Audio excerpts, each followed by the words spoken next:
Hello and welcome to another TV34 multimedia production. This is Tony Morgan. We're out here at Northland Mall today, and I've got my good friend Larry here today. We're going to be talking to the gentleman that produced this mural behind us, and we just wanted to come out to the mall, and we're trying to promote a lot of positive things that are happening in and around the city of Detroit. So stay tuned, and you get to hear a lot of information about the gentleman that put this beautiful mural together. We're going to talk about some of the other things that he's doing, and just a little bit of behind the scenes of what's going on and what's happening in and around the city of Detroit. So we'll be right back after this.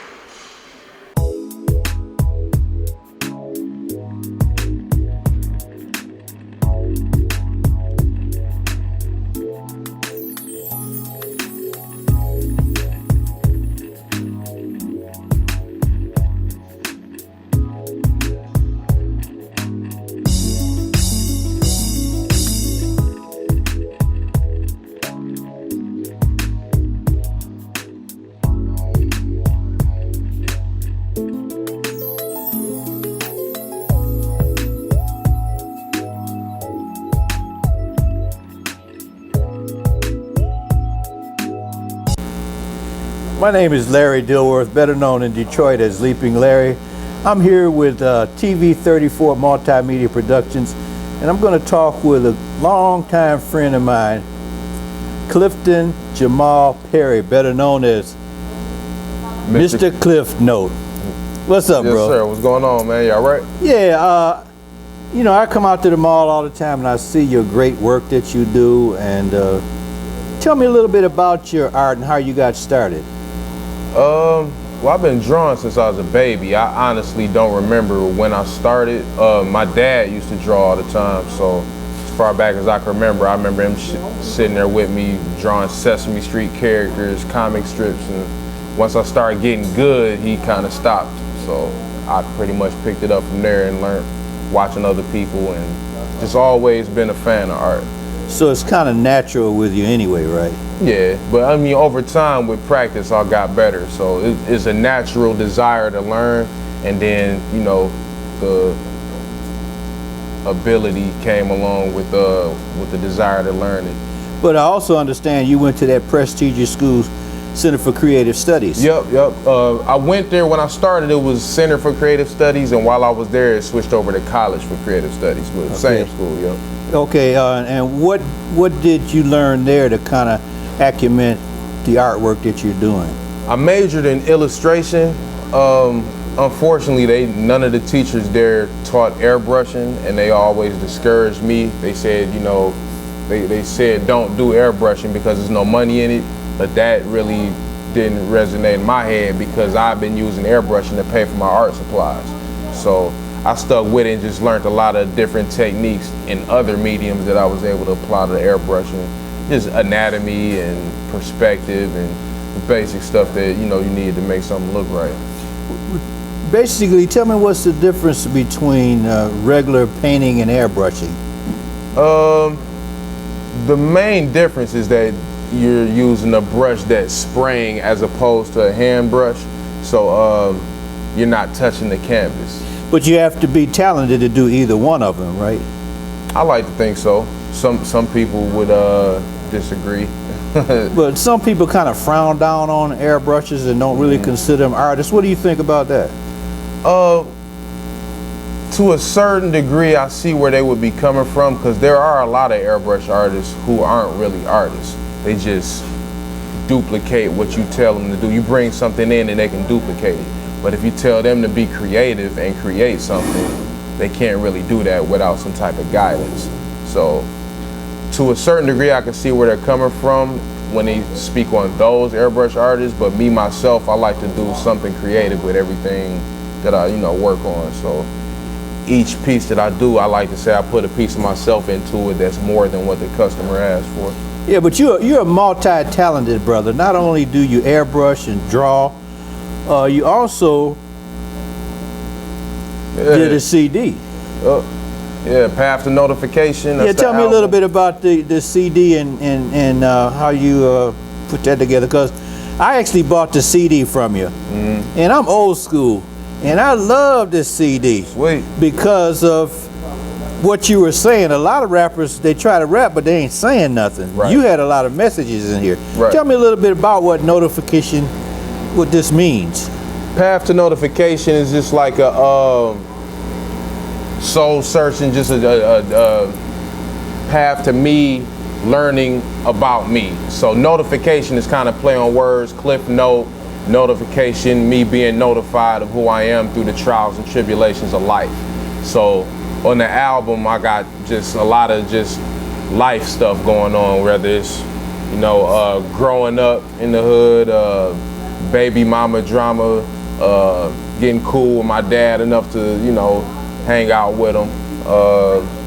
There's different things going on, and you know, I'm not a saint, so you got it's some negative situations, but all reality, so nothing just far out. I'm not out here robbing 1 million people and selling 1 million birds, nothing like that. Okay, also, you got a comic. Tell me a little bit about the comic and how that got out, and where do you want to take this level of your artistic talents? Right. Well, this is just volume 1, but this album / comic book, the comic book comes with the album, and the premise of the story in volume 1 is it's basically illegal to rap without first going to Uncle Sam for a list of song topics and image approval. And when I find that out, I'm not with it. So they're trying to stop me from putting the album out, which is the album that comes with the comic book. So that's just volume 1 to it. I got volume 2 storyline done. It gets a lot deeper, me understanding more about, you know, my superpowers and all that type of stuff. So it's a lot more going on in volume 2, but 1 is like an intro. Yeah, but you know, you're a friend of mine on Facebook, and a lot of things you post, I repost because a lot of things you post are very deep. And I didn't know that you did comedy. Now, how did that come about, that little comedy show you put together? Because I was falling out laughing, man. Thanks, man.